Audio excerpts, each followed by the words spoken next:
আসসালামু আলাইকুম রহমতুল্লাহি বারাকাতুহু। কি অবস্থা সবাই, কেমন আছেন? আশা করি আপনারা সকলে ভালো আছেন। নিয়ে আসলাম আপনাদের জন্য ভালোবাসি তোমায় গল্পের পর্ব 13। আর যারা চ্যানেলে নতুন আছেন তারা এখন এই চ্যানেলটি সাবস্ক্রাইব করে দিবেন। তো চলুন আর বেশি দেরি না করে এখনই শুরু করে দেওয়া যাক আমাদের আজকের ভিডিও। বিয়ে শপিং করতে যাবে, রাফির মা রাইসাকে যেতে বলছে। রাইসা কিছুতে যেতে রাজি হচ্ছে না। ওনারা শপিং করতে যাবে, তাদের সাথে রাইসাও যাবে। কীরকম দেখা যায় ব্যাপারটা। রাফি রাইসার রুমে এসে হাজির। রাফি তখন বলল, ওই রাইসা পাগলি, চলেন শপিং করতে যাব। রাইসা তখন বলল, পাগল পাইছেন আপনারা? আপনারা শপিং করতে যাবেন, আমি কি করতে যাব? রাফি তখন বলল, আরে পাগলি, এত লজ্জা পাওয়ার কি আছে? আমরাই তো। রাইসা তখন বলল, আরে আপনি বুঝেন না। রাইসার কথা শেষ না হতেই থামিয়ে দিল রাফি আর বলল, আর একটা কথা বলবা না, তুমি যাবা, এটাই ফাইনাল। এই লোকটা পারেও বটে। রাইসা মোটেও ভালো লাগছে না। রাইসার কাছ থেকে কোনো উত্তর না পেয়ে রাফি রাইসার হাতে একটা কার্ড দিয়ে বলল, রাইসা তুমি কিছু জুয়েলারি পছন্দ করো এখান থেকে। রাইসা বলল, জুয়েলারির প্রয়োজন নেই। আর শুনেন, আমার যদি ফ্যামিলি থাকতো তাহলে নিশ্চয়ই আপনাকে স্বর্ণের কিছু দিত, আই মিন চেন বা রিং। রাফি তখন বলল, ওয়েট, এসব নিয়ে তোমার আফসোস করতে হবে না। ওসবের কিছুই আমার দরকার নেই, শুধু রাইসা হলেই হবে।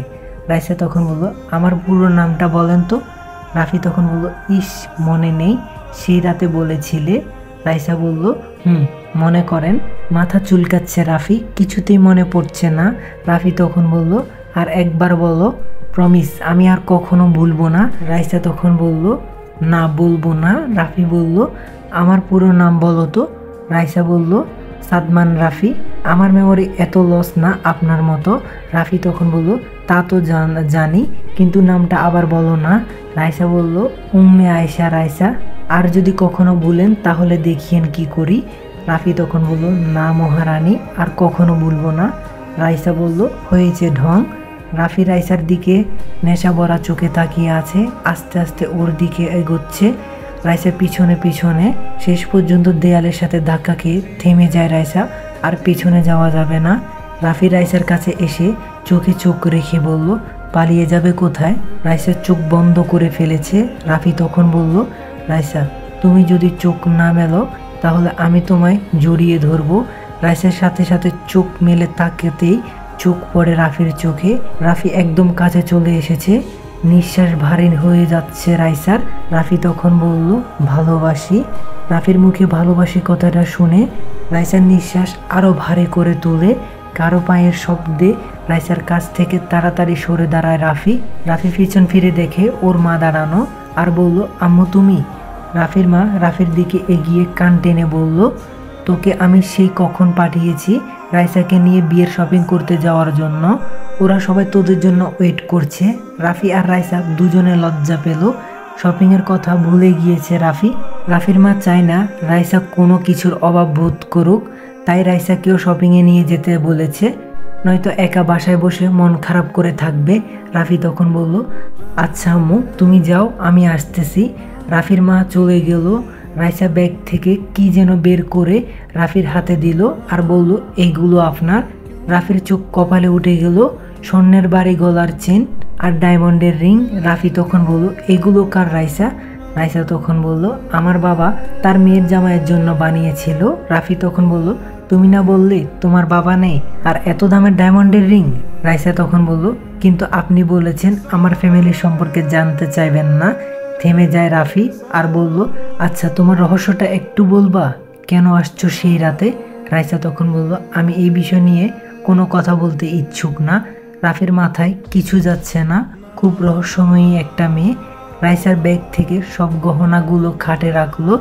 রাফিকে উদ্দেশ্য করে বলল, আপনাদের কোনো গহনা দিতে হবে না, এগুলোতেই চলবে। রাফির চোখ কপালে উঠে গেল।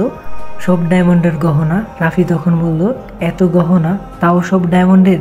রাইসা তখন বলল, এগুলো সব আমার বিয়ের জন্য, সব আনিনি, অর্ধেক এনেছি। আর আমি আপনাদের অফিসে কাজ না করলেও পারতাম, আমি শুধু টাইম পাস করার জন্য চাকরিটা নিয়েছি। এই গহনা বিক্রি করে আমি সারা জীবন খেতে পারবো। রাফি তখন বলল, প্লিজ রাইসা, তোমার ফ্যামিলির সম্পর্কে বলতে হবে না, শুধু এইটুকু বলো কি হয়েছিল সেই রাতে। রাইসা মুচকি হেসে বলল, প্লিজ বাদ দেন এইসব। রাফি চুপ করে আছে। রাইসা একটা শাড়ি হাতে নিয়ে বলল, আমার বাবার খুব ইচ্ছে ছিল বিয়েতে আমি কালো শাড়ি পরবো, তাই অর্ডার করে এই শাড়িটা বানিয়েছি, সাথে স্বর্ণ দিয়ে তৈরি, ডিজাইনও করেছি। রাফি তাকিয়ে দেখলো শাড়িটা ঝকঝক করছে রোদের আলোতে। শাড়ি থেকে আলো বিচ্যুত হয়ে পুরো রুমে ছড়িয়ে ছিটিয়ে পড়ছে। রাফি ঠান্ডা গলায় বলল, শাড়িটাই খুব মানাবে তোমাকে।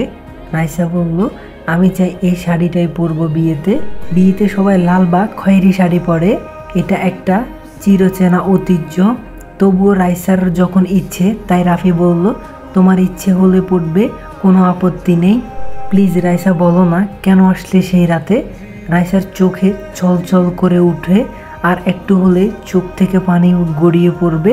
রাফি তখন বলল, রাইসা সরি, আমি আর এসব জানতে চাইবো না। রাইসা মাথা নিচু করে আছে। রাফি রাইসার নাক ধরে বলল, রাইসা পাগলি, আর বলবো না সরি। মুহূর্তে রাইসা বুকের মাঝে কেঁপে উঠল। হৃদয় সবসময় এভাবে ওর রাগ ভাঙাতো। রাইসা নিজেকে সামলাতে না পেরে রাফিকে জড়িয়ে ধরে কান্না করতে লাগলো। রাফি তখন বলল, এই রাইসা, কান্না থামাও। আরে পাগলি, কি হয়েছে? রাইসা কেঁদেই যাচ্ছে। রাফি রাইসার মুখটা উঁচু করে কপালে একটা চুমু এঁকে দিল। নিমিষে রাইসার সব কষ্ট দূর হয়ে গেল। মনে হলো এটা জাদুর ছোঁয়া। রাইসা রাফিকে আরও শক্ত করে জড়িয়ে ধরল। না, আর যাই হোক, রাফির মতো মানুষকে কষ্ট দেওয়া যাবে না। রাফি তখন বলল, রাইসা, এত শক্ত করে জড়িয়ে ধরে রাখলে আমার তো দম বন্ধ হয়ে যাবে। রাইসা রাফিকে ছেড়ে দিয়ে মুখ মুছতে লাগলো আর বলল, আপনি খুব ভালো। রাফি কথাটা শুনে একটা হাসি দিল। রাইসার মাথায় হাত বুলিয়ে কড়া গলায় বলল, আর যদি কখনো কাঁদো তাহলে ভালো হবে না। রাইসা মুচকি হাসি দিল। রাফি তখন বলল, রাইসা লেট হয়ে যায়, চলো। রাইসা বলল, আরে আমি রেডি হতে হবে তো। রাফি বলল, রেডি হতে হবে না, এভাবেই সুন্দর লাগছে। রাইসা বলল, না, আমি এভাবে যাব না। রাফি তখন বলল, একটা কথা কি জানো, মেয়েদের সাজগোজ বা পরিপাটি থাকার চেয়ে এলোমেলোই ভালো লাগে। এই ধরো এলোমেলো চুল, লেপটানো কাজল। রাফি রাইসাকে আর কিছু বলার সুযোগ না দিয়ে হাত ধরে নিয়ে গেল। রাফির বাসার সামনে ওর সব কাজিনরা ওয়েট করছে। রাইসা তখন বলল, এই ছাড়ুন, সবাই কি ভাববে। রাফি বলল, বইয়ের হাত ধরলেও দোষ। রাইসা মনে মনে বলছে, এই লোকটার সাথে কথায় পারা যায় না। রাইসা এদিক ওদিক তাকাচ্ছে। তখন রাফি বলল, মিমকে খুঁজছো বুঝি? রাইসা মুচকি হাসি দিয়ে বলল, আপনি বুঝলেন কিভাবে? রাফি তখন বলল, সবই বুঝি, মিমদের দাওয়াত করেছি কিন্তু আসেনি। রাফির সব কাজিনরা রাইসাকে নিয়ে ব্যস্ত হয়ে গেল। একজন বলল, কতক্ষণ ধরে ওয়েট করছি তোমাদের, মাত্র আসার টাইম হলো। বউ পাগল হয়ে গিয়েছিস তো পুরা। রাইসা সবার কথা শুনে লজ্জায় লাল হয়ে যাচ্ছে। আর একজন বলল, ভাবি তো দেখছি পুরোই পিচ্ছি, একদম পিচ্ছি একটা বাচ্চার মতো লাগে। রাফি তখন বলল, আমার ফুতুল বউ। রাফির কথা শুনে রাগ হচ্ছে রাইসার, এতগুলো মানুষের মাঝে কি প্রেমটাই না দেখায়। রাফি তখন বলল, চলো, এমনিতে লেট হয়ে গেছে। রাইসার দিকে তাকিয়ে বলল, রাইসা তুমি ড্রাইভ করবে না আজকে? রাইসা লজ্জা মিশ্রিত কণ্ঠে বলল, না। সবাই হাসি দিল আর বলল, এইটুকু মেয়ে ড্রাইভার জানে? রাফি তখন ভাব নিয়ে বলল, সব কিছুতে এক্সপার্ট। শপিং মহলে পৌঁছে গেল। রাফি তখন বলল, রাইসা সব কিছু তোমার পছন্দে কিনবে। রাইসা রাফির দিকে চোখ রাঙিয়ে তাকিয়ে বলল, বলেছে। রাফি তখন বলল, এত ইনোসেন্ট সাজতে হবে না, সব তুমি পছন্দ করে কিনবে, ব্যাস। রাইসা মনে মনে বলছে, এমন একজন মানুষ জীবন সঙ্গী হওয়া ভাগ্যের ব্যাপার। ভাবতে আনন্দে চোখ ঝাপসে উঠে রাইসার। রাফি তখন রাইসাকে বলল, তোমার বাবার মতো অত টাকা আমার নেই যে স্বর্ণের শাড়ি দিব। রাইসা মুখ গুমডা করে বলল, ভালো হচ্ছে না কিন্তু। সবাই শাড়ি চয়েস করতে ব্যস্ত। এমন সময় পিছন থেকে ডাক আসে রাইসা।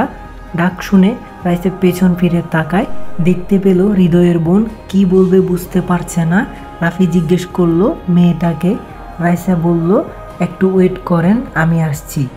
রাইসা হৃদয়ের বোনের কাছে যেতে হাউমাউ করে কেঁদে উঠে রাইসাকে জড়িয়ে ধরে কান্না জড়ানো কণ্ঠে বলল, কিভাবে পারলি আমার ভাইটাকে এভাবে ঠকাতে?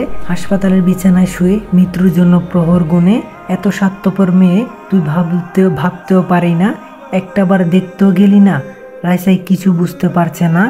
তখন রাইসা জিজ্ঞেস করলো, আপু আগে বলো তো হৃদয়ের কি হয়েছে, আমি ওকে অনেক খুঁজেছি। হৃদয়ের বোনের মুখে সবটা শুনে চিৎকার দিয়ে সেন্সলেস হয়ে যায় রাইসা। যাকে এতদিন প্রতারক ভেবেছে সেই মানুষটা রাইসার জন্য মৃত্যুর পথযাত্রী। তো গাইজ ভিডিওটা কেমন লাগলো ওইটা কমেন্ট করে জানাবেন। আর আমি এই গল্পটা শেষ করে দিতে চাচ্ছি, কারণ হচ্ছে নতুন গল্প চলতেছে, ইনশাল্লাহ ওইটা কন্টিনিউ করে তারপর হচ্ছে আবার আরেকটা নতুন গল্প লেখা হয়ে গেছে, তো ওইটা করবো। ওই জন্য আমি চাই না আপনাদেরকে কোনো বোরিং গল্প দিতে, আমি চাই আপনাদেরকে বিনোদন দেওয়ার জন্য, যেটা শুনলে আপনাদের কাছে ভালো লাগবে। আর হ্যাঁ, ইনশাল্লাহ নতুন নতুন যে গল্পগুলো আসবে অবশ্যই অনেক সুন্দর হবে, আপনাদের কাছে ভালো লাগবে, এতটুকু আমি আশাবাদী। আর নেক্সট পার্টে কী হতে পারে আপনাদের কি মনে হয় ওইটাও কমেন্ট করে জানাতে পারেন। তো সবাই ভালো থাকবেন, সুস্থ থাকবেন, খোদা হাফেজ।